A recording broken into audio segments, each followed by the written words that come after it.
Hello friends, මේ Roy කතා කරන්නේ. අපි හිතනවා ඔයාලා හොඳින් ඉන්නවා කියලා දෙවියන් වහන්සේගේ නාමයෙන්. දෙවියන් වහන්සේ දන්නේ නැති කට්ටියට මම කතා කරන්නේ. මම ආදරේ ගොඩක් දෙවියන් වහන්සේ දන්නේ නැති කට්ටියට. මට හරි සන්තෝෂයි. දෙවියන් වහන්සේගේ දරුවෝ දෙවියන් වහන්සේගේ දරුවන්ව බෞතිස්ම කරලා යන්නේ බෞතිස්ම කරලා විතරක් නෙමෙයි දෙවියන් වහන්සේගේ වචනේ කියලා දෙවියන් වහන්සේගේ රාජධානියට දරුවන්වත් අරන් එනවා.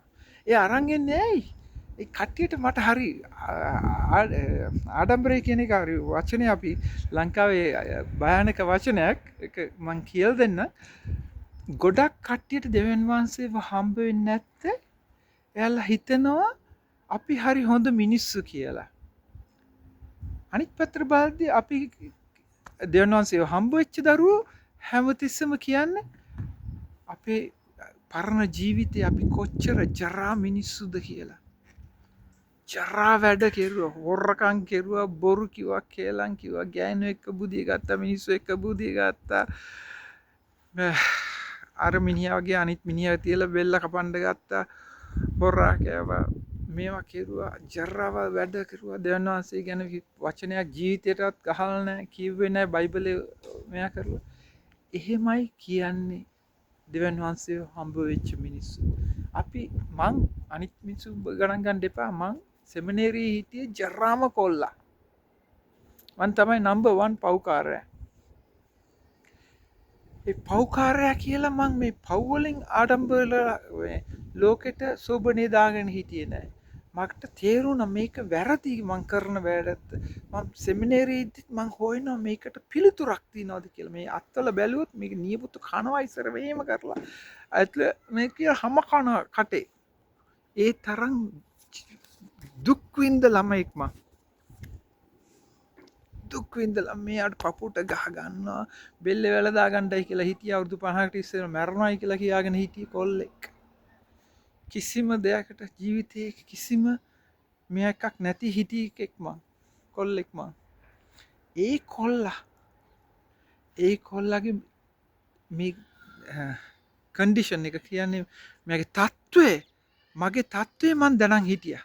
මගේ තත්ත්වය මගේ මෙහෙමයි මේ මට මේක ගැලවෙන්න ඕනයි කියලා මං හොයාගන්නයි කල්පනා කරුවේ. මෙතනින් ගැලවෙන්නයි කියලා. ඩ්‍රග්ස් ගහන්න බෑ. බෙහෙත් ගත්තා කවුන්සලින් ගිහිල්ලා වැඩක් නැහැ. පල්ලි වලට ගිහිල්ලා ඔරසම් කරලා සුරුවන් වලට වැඳලා අරව කරලා එකකටවත් මේ පවෙන් ගලවන්න බෑ. ඒ කන්ඩිෂන් එක ඒ තත්ත්වය මං ඉගෙන ගත්ත කොල්ලෙක්. මට තේරුණා. ඒ වුණාට ගොඩාක් ඉන්නවා අපි පල්ලිවල ගිහිල්ලා බලනවා මිනිස්සු අම්මා එයාලා හරි සන්තෝස් සාන්ත දාන්තෝ වගේනේ. එයාලා බොරු කියන්නේ නැද්ද? කේලම් එහෙම කියලා නෑ වගේ නේද? එයාලා හරි හොඳ කට්ටියනේ. එයාලා බලන්න මේ අපේ පෝප් කියලා මහත්තයෙක් ඉන්නේ.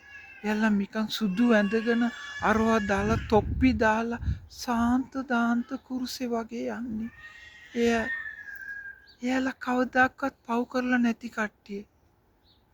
එයාලට කවදාකවත් දෙවියන් වහන්සේව හම්බ වෙන්නේ නැහැ.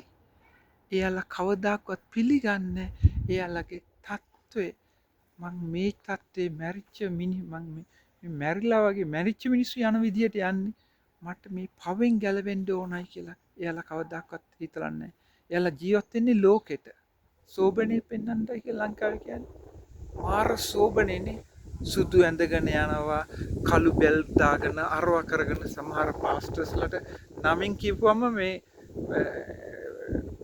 පාස්ටර් කියලා කිව්වේ නැත්නම් මච්චා මිනිස්සුන්ට තද වෙනවා මම නම කියලා කතා කරනවා ටිම් how are you කිව්වා පාස්ටර් ටිම් එහෙමයි කතා කරන්නේ එයාලගේ අර තත්ත්වය එයාලා උඩ කරගෙන ඉන්නේ එයාලගේ ඩෙන්ටිටි එක එයාගේ හැඳුනුම්කම තියෙන්නේ එයාලා කරපු දේවල් වලට අපි කියන්නේ එහෙම නෙමෙයි අපි මාර පව්කාරයෝ පෝල් මහත්තයා වගේ පෝල් වගේ පීටර් වගේ බොරු කියපු කේලම් කියපු හොරකම් කරපු මැරවම් කරපු ගෑනු බැඳපු ගෑනු එක්කත් මම බුදිය ගත්තා. ඒ තරම් වල් කොල්ලෙක් මං. ඒ වල් කොල්ලා දෙවියන් වහන්සේට මේක ප්‍රශ්නයක් වෙන්නේ මට මේක කරගන්න බෑ.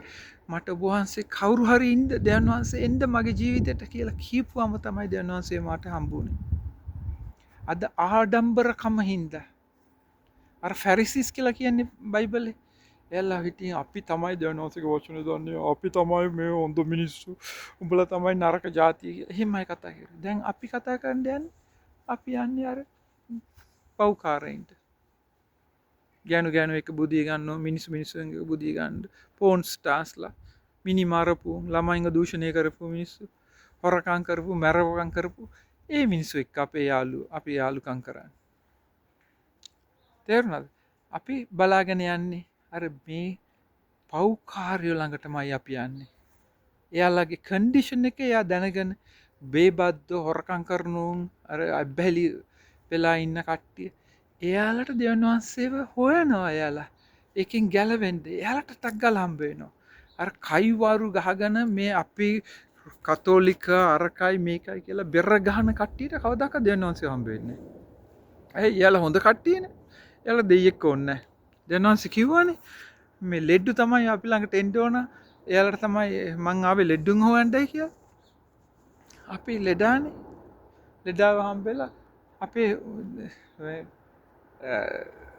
දෙවියන් ජේසුස් වහන්සේ අපේ හම්බ වෙලා අපිට ජීවිතයක් ලැබලා දුන්නා. ඒ හින්දා මං අද කියන්නේ ওই කයිවාරු දාලා සෝබන දාලා ඉන්නවට වැඩිය තමන්ගේ තත්ත්වය දැනගනම් දෙවියන් වහන්සේගේ අනේ වචනේ දන්නේ මං ගල් වලට වඳිනවා දෙල් වලට වඳිනවා මේ රුසුරුවන් උඩ තියාගෙන ගිහිල්ලා වැඳගෙන කියනවා අනේ දේව මෑණියනි අපිට ආඥා කරන්න. කවදාද අප්පා පීටර් මේවා කෙරුවේ? කවදාද අප්පා පෝල් කළේවා? ජේසු කවදාවත් කිව්වද සුරංග වලට වැඳපන් කියලා? ජේසු කවදාවත් කිව්වද ආප්ප වලට වඳින්න ආප්ප නෙමෙයි මොකද කියන්නේ? පපඩම් වලට වඳින්නයි කියලා? කවදාද කිව්වේ? මේ යක්ෂයා වලට කියලා දීලා තිනව කරන්නයි කියලා. ඔය යක්ෂයාගේ ආගම වහල්ලා කවදාවත් වෙන්න බෑ. ඒකනේ බලන්න කල්පනා කරලා බලන්න. අනිත් ආගම ඔක්කොම දැන් මුස්ලිම් කට්ටිය කළු ගලකට අත තියලා කියනවා මේක අල්ලපුවම ගලෙන් දෙවියන් වහන්සේ සමාව දෙනවායි කියලා. බෞද්ධ කට්ටිය එයාලා කියනවා මේ ගල් වලට වැඳපන්, ගස් වලට වැඳපන් කියලා. හින්දු කට්ටිය සතුන්ට වඳිනවා, අරකට ගොනාට, අරකට බූරුවට ඔක්කොන්ට වඳිනවා. තේරුණාද? රෝමන කතෝලික අරසු රෝමන මේ ප්ලාස්ටික් බෑග් එකටයි අර ප්ලාස්ටික් බෑග් එකටයි දැන් AI වලින් හදලා මේ පාප වහන්සේ අර වහන්සේ කියලා එයාලට වඳිනවා. කවදද අප්පා ඕවා කරන්නයි කියලා කිව්වේ දෙවියන් වහන්සේ? කිව ඔවුන්ට සාප වෙනවා කියලා. මුං මේක දැන්ගේ සාපය අනිත් පැත්තට හරෝගන ඒකට දෙවියන් වහන්සේගේ නමයි කියලා කියනවා. බලන්න මේ ගේ හදලා තියෙන්නේ කොල්ලෝ 4 දෙනෙක්. සුද්දෝ 4 දෙනෙක් යාඥා කරලා කියලා තිනවා ජේසුනි මට අපිට ඉන්ද දිහාවක් හදලා දෙන්න.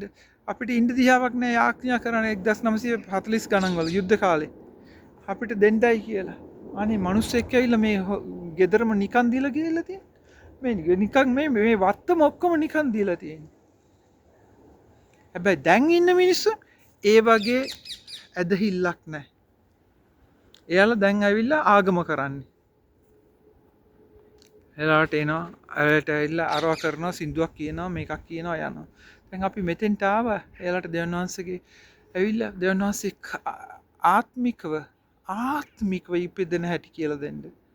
ඇවිල්ලා දෙවියන් වහන්සේගේ නාමයෙන් උඩට එන හැටි කොහොමද කරන්න කියලා අපි කියලා දෙන්න ආවා. කොහොමද ඇදහිල්ලෙන් ජීවත් වෙන්නේ කියලා.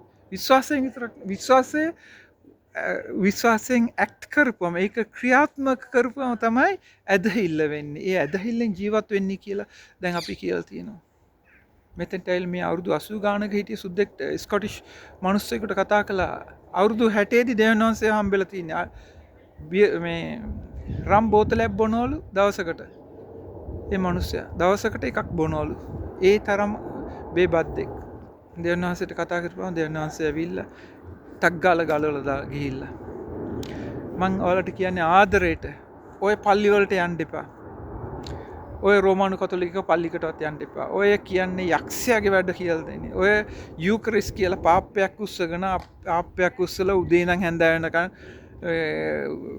බල්ලෝ වගේ දන ගහගෙන ලෙව කකා මෙයා කරනවා. ඔය පිස්සු කරන වැඩ, ගොන්නු කරන වැඩ. ඔයාලට සාප වෙනවා ඔවම කර කට්ටියට. දෙවියන් වහන්සේ කියන්නේ මන් නෙමෙයි. ඒවා ඔක්කොම අතහැරලා අද දෙවියන් වහන්සේගේ වචනය ඉගෙන ගන්න. වචනය ඉගෙනගෙන දෙවියන් වහන්සේගේ රාජධානියට එන හැටි ඉගෙන ගන්න. දන්නේ නැත්නම් අහන්න කියලා දෙන්නම් එන්න හැටි. God bless you.